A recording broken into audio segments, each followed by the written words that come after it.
here's something corporate media doesn't want you to see. And in fact, corporate media tried really hard to shut down Kevin O'Leary as he was breaking down the Trump case in New York, where Letitia James has said she will seize his assets if he can't pay over the insane $500 million bond that was posted after she found him guilty of, supposedly cheating banks that agreed to loan him money at a set amount, banks that had that money repaid in a process that real estate developers have used since time immemorial. Before we jump into it, here's just a quick plug, guys. If you're watching this video on YouTube, go ahead and click that subscribe button. Our channel is blowing up. We are almost at 1,000 subscribers, and that's going to help us monetize the channel and help get you news, analysis, commentary. We do a podcast on the show every Friday, Freedom from the Press. Once we hit $1,000, we can monetize, and that's going to help our conservative-owned small business. So I appreciate the subscription. If you're liking this video, we got lots of other videos that drop daily, just political news. Go ahead and check those out as well. But let's get back to the story. Kevin O'Leary appearing on CNN, practically yelling at the television and the host, saying this is not America anymore. He says there's never been an instance where we've had $500 million bonds, particularly in a case that warranted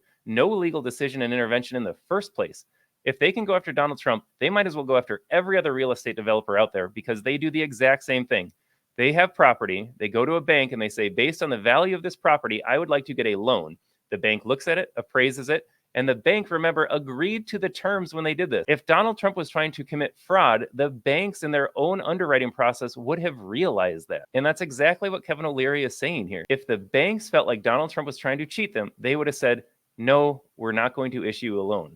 Instead, they did. The loan was repaid in full, but because Letitia James is such a corrupt crook, this is where we ended up. And here's the other stupid thing. Ted Lieu, congressman from California, recently posted that Donald Trump is worth billions of dollars, so it should be no issue whatsoever to pay $454 million in fines. Let that sink in for a second, though. These clowns think that your net worth is equal to your liquidity.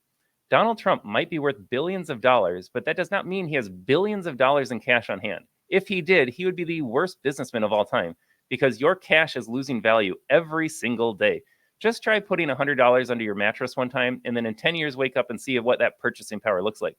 Instead, these guys invest in real estate, assets. They might just put them in a high yield savings. I don't know if the really wealthy people did that, but at the very least, someone like me puts it in, gets 5%. That's better than losing everything. Like I said, with my money under the mattress. Donald Trump does not have $454 million in cash because he is invested in assets.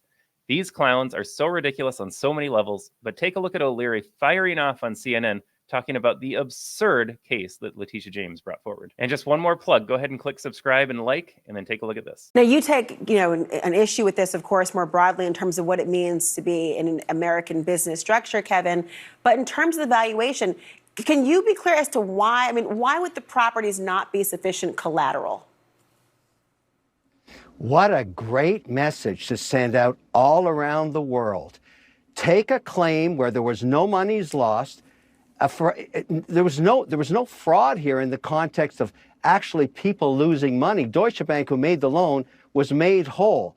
And let's make a penalty of $500 million against a crime, apparently, where no monies were lost. Great message for New York. Great message for America. Bring your capital because we'll protect your property. I think that was a statement that would be much better made sometime in Venezuela. I'm not kidding. That's a scary, scary message. And by the way, there are no such thing as $500 million bonds. There are no $500 million bonds. Never been done before. Never. This law has never been applied. Forget about Trump. Nothing to do with Trump.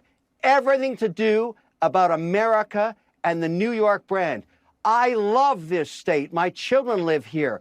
A horrible message to everybody around the world watching this. Absolutely horrific. Well, wait, Kevin, but hold on a second. Kevin, Trump what would will be gone one day.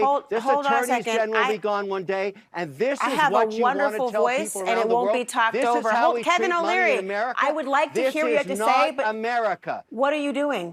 Not America. But it's not America, but it is.